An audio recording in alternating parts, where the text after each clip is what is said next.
Welcome to Literary Insights. This is the summary of the book, $100 Offers, How to Make Offers So Good People Feel Stupid. Saying No, Alex Hormozi. If you like this content, please consider subscribing and liking this video. The book focuses on how to make profitable offers that reliably convert advertising spending into huge profits. The goal is to learn how to create Grand Slam offers, which are offers that are both very good and very rare, like a Grand Slam home run in baseball. Grand Slam offers have the potential for outsized returns, like scoring 1,000 runs in one at-bat through perfect execution. Creating Grand Slam offers takes skill in pricing, value creation, guarantees, scarcity, urgency, bonuses, naming, and other factors, which the book will teach. With practice and experience, it is possible to learn the skills to reliably hit Grand Slam offers, just as elite baseball players learn to hit home runs. The goal is to learn how to create offers that result in big payoffs from advertising spending, allowing you to retire from one single successful offer. The author has achieved high lifetime returns of 36% on his advertising spending through creating successful offers over his career. This book is the start of a series to teach entrepreneurs the skills to achieve financial freedom and fuck you. The author was in a difficult financial situation around Christmas 2016. He had a meeting with a payment processor who informed him that $120 owed to him would be held for 6 months due to irregular activity. He had already committed to paying his top salesman a $22 commission, so he wired that money despite only having $1 left. His girlfriend Layla could sense his stress and worry. He opened up about the troubles and said she didn't have to stay with him.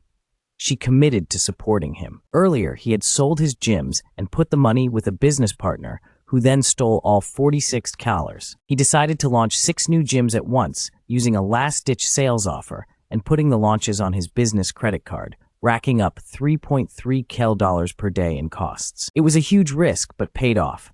By the end of the month, they had made $100, just enough to cover the launch costs on his credit card. It was a close call, but showed promise for the new business model. The author was struggling financially and nearly faced bankruptcy until he launched his first Grand Slam offer through his credit card. This was hugely successful and generated millions in profits within the first year. Over the next few years, his business portfolio grew rapidly to include multiple 8-figure companies across different industries. Revenues increased from $1.5 million a month to over $120 million in sales within 2 years. His offers allowed him to scale his business tremendously and also connect with famous people like Arnold Schwarzenegger. He is now on the board of Arnold's charity. The book aims to break down the framework and steps for crafting Grand Slam offers, offers that are so good, people would feel stupid saying no. This is the key to growing a successful and profitable business, according to the author. Most entrepreneurs struggle with not enough customers and not enough profits. The author believes Grand Slam offers can solve both these problems by attracting more clients while also maintaining healthy profit margins. The rest of the book will delve into the specifics of how to design Grand Slam offers that can scale a business rapidly and produce significant financial success. The author argues that maintenance is a myth for businesses and that they must be continuously growing or they will effectively be declining over time due to market growth. There are only 3 ways for a business to grow. 1. Get more customers. 2. Increase the average purchase value of each customer. 3. Get existing customers to buy more frequently. The author provides an example showing how business revenue is capped based on the number of customers acquired per month and their lifetime value. Revenue can only increase by either getting more customers or increasing customer lifetime value. Lifetime value has 2 components, profit per purchase and number of purchases. Both impact the overall value each customer provides. While the book highlights all 3 growth paths individually, the author notes they can essentially be simplified down to 2 paths: getting more customers and increasing each customer's value through higher profit per purchase and/or purchase frequency. Some business terminology is defined to help explain concepts that will be discussed further in the book, like lifetime value, average order value, etc. In summary, the key message is that businesses must continually grow their customer base and/or increase the value of existing customers in order to avoid effectively declining over time. And there are only three core ways to achieve that growth. Gross profit is revenue minus the direct costs of servicing an additional customer.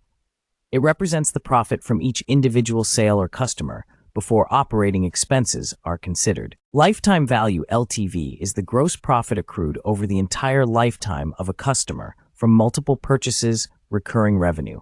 It's calculated as gross profit per transaction multiplied by the number of expected transactions. A Grand Slam offer is one that cannot be easily compared to other offers and sells on value rather than price. It incorporates things like premium pricing, value propositions, guarantees, and payment terms that benefit the seller. A Grand Slam offer differentiates the product service and allows it to be sold in its own category of one. This makes it a value-driven rather than price-driven purchase for the customer. Having a Grand Slam offer leads to increased response rates, conversion rates, and premium pricing compared to a commoditized offer. This significantly grows the business through more and higher value customers. Real examples are shown comparing the numbers and cash flow of an agency using a typical commoditized offer versus implementing a Grand Slam offer approach. The Grand Slam offer delivers dramatically improved results. It's important to find the right market to sell your product service. Otherwise, your best marketing and sales efforts won't work, no matter how good they are. The ideal market has massive pain or need that your offering can solve. More pain means you can charge higher prices. Your target market needs sufficient purchasing power to afford what you're selling. Having pain isn't enough if they can't pay. The market should be easy to target and reach potential customers. No point having a great market if you can't find and access potential buyers. Growth is important so the market isn't declining over time. You want rising demand. Competition shouldn't already be dominating the market with similar offerings. There needs to be room to differentiate. The chapter argues that finding the right painful yet lucrative market to sell to is more important than any marketing strategy or sales technique. It shares examples of entrepreneurs succeeding or failing based on whether they picked the right market or not. It is best to target easy-to-reach markets where potential customers are already gathered together, such as specific groups or mailing lists, rather than searching for customers scattered across different places. This makes marketing and sales much more efficient. The example given is that it would be better to target rich doctors rather than nursing students, as rich doctors are a clearly defined group that can be easily reached, while nursing students do not fit the target customer profile. Growing markets provide a tailwind that makes business easier, while declining markets act as a headwind that makes everything harder. It is best to find a market that is growing. The three biggest markets that will always exist are health, wealth, and relationships, as there is always demand to address pain points in these core human areas. Within one of these broad categories, it is best to target a specific subgroup that is growing, has purchasing power, and can be easily reached. Of the key factors of markets, offers, and persuasion skills, the market is the most important. A great market can overcome weaknesses in the other areas. It is important to commit to and focus deeply on one narrow target niche. Specializing in a small target market allows prices to be much higher compared to a more generalized market. Here are the key points from the passage. Niching down and targeting very specific customer avatars personas allows you to charge much higher prices for what is essentially the same product or service. The more precisely you can target a niche, e.g., time management for B2B outbound power tools and gardening sales reps, the more customers in that niche will perceive the products as being made exactly for them and worth a much higher price. Charging premium prices allows you to make far more money than competing on price alone. There is no strategic benefit to being the second cheapest option. To charge high prices, you need to create a significant perceived value-to-price discrepancy for customers. In other words, customers must feel they are getting much more value than what they are paying. Rather than just lowering prices to attract customers, the objective of business should be to make money. So the focus is on increasing perceived value and communication of value, not decreasing prices. By targeting niches precisely and developing compelling offers that provide strong perceived value, businesses can charge prices that may seem high, but that customers willingly pay due to feeling they are getting a great deal. The passage argues against pricing based on what competitors charge and taking the average price. It says this results in an inefficient market where businesses barely make enough to stay afloat. Instead, it advocates for premium pricing, charging a significantly higher price than competitors to be seen as the leader in your category. This increases perceived value and client investment engagement. Higher prices can literally cause clients to perceive more value, even if nothing about the product changes, due to psychological effects. Premium pricing allows businesses to multiply their margins and profitability, enabling superior service, growth, and helping more clients in the long run. The author provides his own experience charging much higher premium prices in his gym consulting business. This created a lure and allowed convincing skeptical clients due to his strong conviction in the results.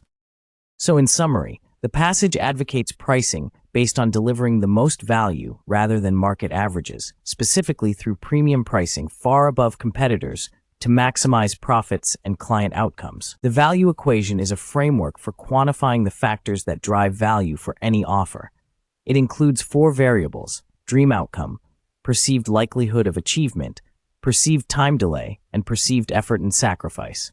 The goal is to increase the first 2 variables, dream outcome and perceived likelihood, and decrease the second 2, perceived time delay and perceived effort and sacrifice. Getting the bottom variables to 0 creates infinite perceived value. In the beginning, the author focused on big promises about outcomes and likelihood. But over time, he realized decreasing time delays and effort creates more competitive differentiation. The best companies focus on making their offerings immediate, seamless, and effortless for customers. Bottom of the equation. Perception is more important than reality. Changing perceptions of the variables, like through clearer communication, can increase value more than actual improvements. Using the value equation framework can help quantify and maximize the value proposition of any offer through focus on the right drivers of value. The goal is to charge as much as possible by delivering unusually high value. The post discusses the difference between logical and psychological solutions to problems. Logical solutions are usually obvious and intuitive, but may have already been tried. Psychological solutions focus on human psychology rather than logic.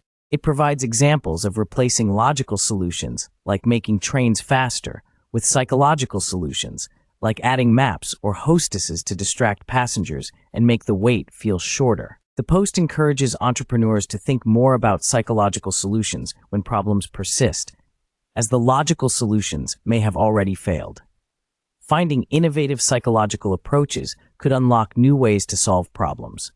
Framing things in terms of human psychology and perceived value rather than objective logic, the passage discusses different types of problem-solving approaches: convergent thinking and divergent thinking. Convergent thinking involves taking known variables with fixed conditions and converging on a single answer, like in math problems. It follows a single logical path.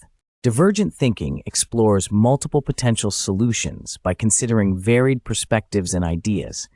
It involves generating creative alternatives rather than focusing on a single right answer. The author argues that while convergent thinking is useful for school, divergent thinking ability pays off more in life, as it allows for exploring opportunities rather than just solving predefined problems. The exercise proposes using divergent thinking to come up with the grand slam offer that could become the cornerstone of one's business by considering varied customer needs, benefits, formats, pricing models, etc., rather than focusing on a single predefined solution. Divergent thinking is presented as a more creative and opportunistic approach to problem solving that is well suited for exploring business opportunities and value propositions. Divergent thinking involves coming up with multiple possible solutions to a problem rather than a single right answer. There can be multiple viable solutions. An exercise was proposed to practice divergent thinking by coming up with as many uses for a brick as possible within 2 minutes.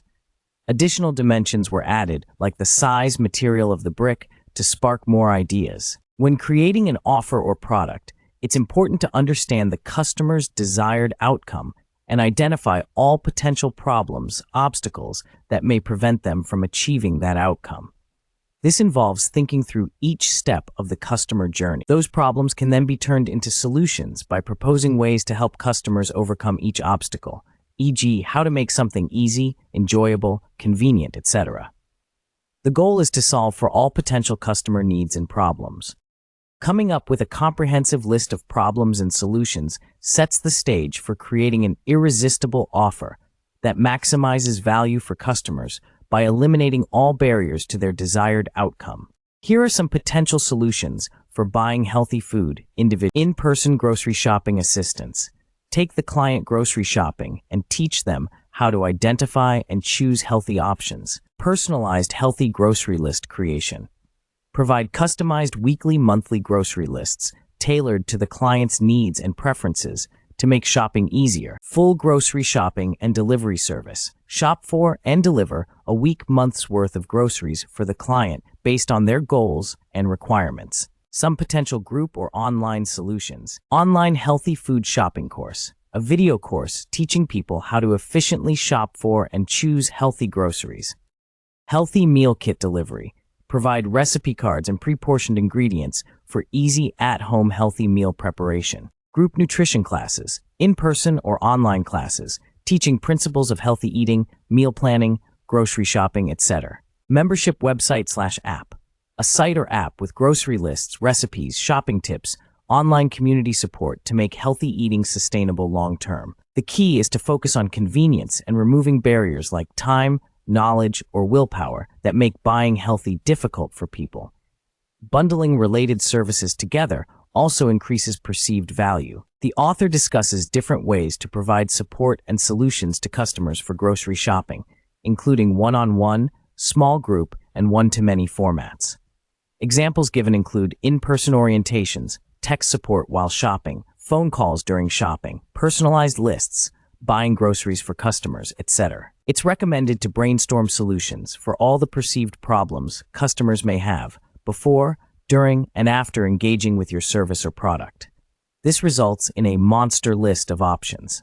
So-called cheat codes are provided to help with ideation, such as thinking about personalization levels, effort required from the customer, delivery formats, response speed, and 10x 1/10 price testing. The solutions are then trimmed down by removing high-cost, low-value, and low-cost, low-value options. The focus is on low-cost, high-value, and high-cost, high-value solutions, particularly one-to-many formats, which have potential for high leverage. The goal is to configure a final high-value deliverable that solves customer problems in a way that is compelling from value, success, and effort standpoints.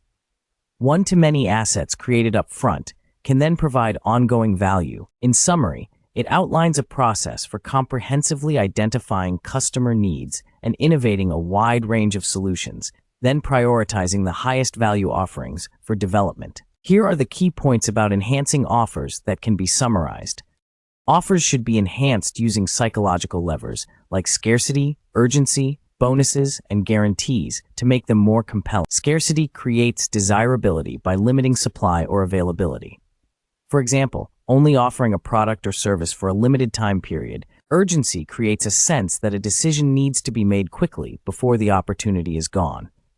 Calls to action emphasize this. Bonuses provide extra value and reward taking action immediately.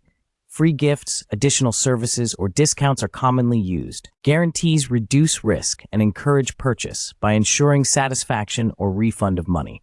Unconditional guarantees give buyers confidence. Naming and positioning of offers is also important to convey the right image and highlight key benefits in a compelling way. The goal of enhancing offers is to use cognitive biases and human psychology to motivate buyers and maximize conversions through strategies that increase perceived value and benefits of purchasing. It makes the core product or service more attractive and sales-driving.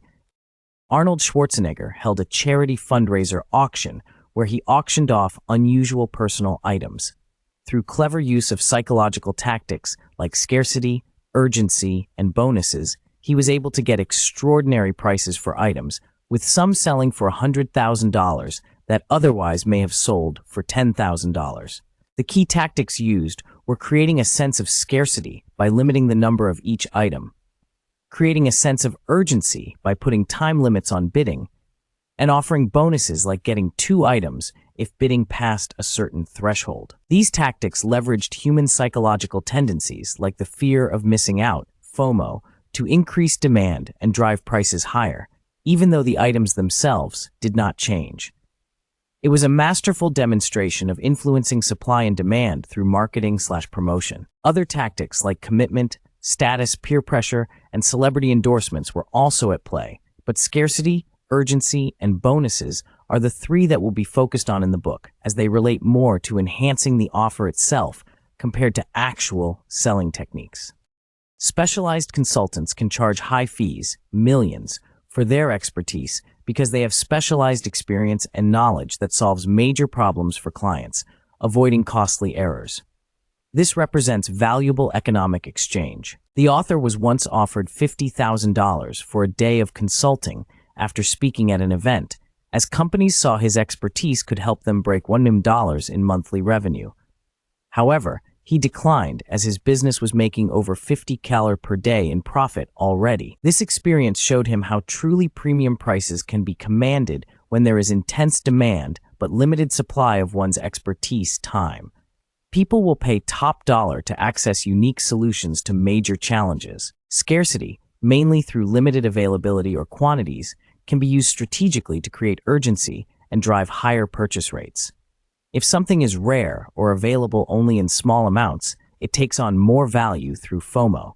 The author provides several examples of how to apply strategic scarcity to services, clients' seats, bonuses, incentives, products, inventory to increase desirability and maximize profits through high demand. The key is ensuring actual scarcity by having less supply than anticipated demand. Here is a summary of the key points about using urgency to enhance offers. Urgency is about time limits, while scarcity is about quantity limits.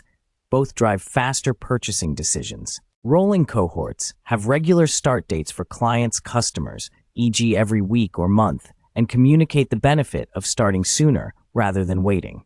Rolling seasonal urgency. Create promotions with end dates that give a sense of limited time, e.g. Valentine's promotion ends Feb 30th. Pricing bonus-based urgency. Highlight discounts, bonuses, etc. that are only available for a limited time to create FOMO. Exploding opportunity. Deadlines, start dates, promotions, pricing. Using various elements that expire can increase urgency without being disingenuous. It psychologically pushes people to act before it's too late. Bonuses are a very effective way to enhance an offer and get more people to take action. They increase the perceived value without reducing the price. Specific bonuses should address perceived obstacles or concerns that may be preventing a prospect from buying. They help show how those issues can be resolved. When presenting bonuses one-on-one, ask for the sale first before revealing bonuses. This creates a wow experience. If they don't buy initially, provide a matching bonus and ask again. Give each bonus a special name highlighting key benefits. Provide proof of value through examples, statistics, or experiences. Paint a vivid picture of how the prospect will benefit. The total value of bonuses should exceed the core offer price. Continually adding valuable bonuses expands the price-to-value discrepancy in the prospect's mind. Consider using scarcity-urgency techniques to enhance bonuses and motivate quicker action. For example, by limiting availability or having an expiration date, leverage other businesses by securing their products, services as bonuses in exchange for promoting them to your audience. Negotiate affiliate commissions as well to generate additional revenue. Here is a summary of the key points about guarantees from the passage. Guarantees are extremely important to address the risk objection that prospects have about product services. Changing the quality of a guarantee can 2 to 4x conversion rates. There are 4 types of guarantees: unconditional, conditional, anti-guarantee, implied guarantees. Conditional guarantees are powerful because they add terms, conditions for the guarantee to apply, making it better than money back. Conditions can require certain actions from the customer to get results. Unconditional guarantees are strongest, but may result in more refunds. Conditional guarantees can incentivize customers to take actions to get results. Anti-guarantees explicitly state sales are final, but must provide a good reason why, like showing vulnerability on the seller's part. Implied guarantees are performance-based, like revenue shares. If performance isn't achieved, payment isn't received. Guarantees can be stacked, like an unconditional guarantee, plus additional conditions for bonuses. Strong guarantees can increase sales even if refund rates rise, as long as the sales increase offsets the higher refunds. But guarantees may attract less committed customers. Here are the key points about stacking guarantees. You can stack an unconditional guarantee with a conditional guarantee. For example, offering a 90-day unconditional money-back guarantee along with a conditional guarantee that they will triple their money in that time if they complete certain actions. You can also stack multiple conditional guarantees around different outcomes. For example, guaranteeing $10,000 by 60 days and $30,000 by 90 days as long as they complete actions 1, 2, and 3. This makes the desired outcome seem more likely since you are spelling it out clearly. Stacking guarantees shifts the risk from the customer onto you, making the offer more appealing. It demonstrates your confidence in delivering results for the customer. When stacking guarantees, the unconditional guarantee should have a short time frame, like 30 days, while conditional guarantees can have longer time frames like 60 to 90 days tied to specific outcomes. Proper stacking of guarantees can drive more sales by making the prospect believe the outcome is very likely if certain conditions are met, while also removing their risk through a short-term unconditional refund period. Here are the key points about using guarantees to reach an objective or result. Guarantees allow you to reverse perceived risks and address a client's fears, pains, and obstacles. By guaranteeing against those things, you increase conversion. The most desirable setups are performance-based models, revenue shares, and profit-sharing agreements that tie your compensation directly to results. This creates perfect alignment between client and provider. Strong guarantees can make a good offer great, but cannot compensate for a poor product or service. Guarantees should enhance a quality offering, not cover up weaknesses. Consider guarantees that address tangible costs a client incurs, like ancillary travel expenses, hourly wages if not satisfied, canceling contracts free of charge, etc. These are memorable. Get creative, but also set parameters so guarantees don't become a burden. For example, limit refunds to a certain time frame, or if contingencies are not met. Testing different guarantees is valuable for finding what resonates best with your market. Over time, you may graduate to less restrictive guarantees to scale. Most importantly, focus on quantifiable performance and results. Strong performance agreements with implied guarantees of you only pay for success are highly desirable setups. Offers can fatigue over time if used repeatedly in a local market, as it is relatively inexpensive to reach an entire local population with digital advertising. To avoid fatigue, create new creative assets, videos, images, and change up the marketing hook, story, and copy around the same core offers over time. A way to refresh offers is to rename them using components like a reason why, calling out the target avatar, articulating the prospect's desired goal, indicating a timeline, and using a container word to describe it as a program or system. Examples of renamed offers are provided for different industries like wellness and coaching. The naming process doesn't change the actual services or business model, just the wrapper or perception of the offer. Testing different names allows choosing the strongest performers to promote going forward. Variations will need to be created as consumer tastes change over time. Here are the key points from the summary. The author describes hitting the 100K mark in personal bank accounts as a major relief and feeling of accomplishment after years of struggle and putting money back into businesses. Making $100 felt like breaking through to a new level of wealth and financial security. It marked the end of the struggle chapter and beginning of a new phase. Getting to that first 100K is difficult but pivotal. After that, it's easier to maintain and continue growing wealth. The feeling of wealth came more from the relative increase than the total dollar amount. It showed years of effort had paid off. The summary emphasizes keeping at it and not giving up as the key to eventually achieving financial goals, even if it takes time. Small steps forward are still progress. Hitting 100K personal wealth was the richest the author had ever felt, starting a new chapter of freedom from financial anxieties of the past. It proved the path was working. So in summary, the passage celebrates achieving the first 100K milestone as a major psychological relief after years of work, signaling the end of struggle and beginning of greater financial security and opportunities through entrepreneurship.